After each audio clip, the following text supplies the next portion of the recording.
मित्रांनो, गरिबीसाठी आईबापाला कधीच पुसू नका. उंच आवाजात आईवडिलांनी कधीच बोलू नका. आईवडिलांनी जे तुमच्यासाठी केले ना, तुम्ही ते कधीच त्यांच्यासाठी करू शकत नाही, एवढा लक्षात ठेवा.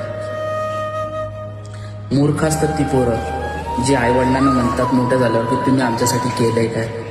अरे आईवडिलांनी जे कष्ट केले ना, स्वतःचा विचार न करता तुमचा विचार करून तुम्हाला एवढ्या चांगल्या शाळेत शिक्षण दिलेलं आहे.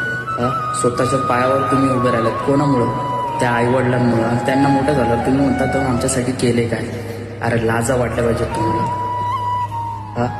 अरे काही चांगली पोरं आहेत जी गरिबीतून वर आलेली आहेत, आईवडिलांचे कष्ट डोळ्यासमोर ठेवून शिकून सवरून मोठी झालेली आहेत. आईवडिलांना त्यांनी आधार आहेत, आत्ता पण आधार आहेत ते.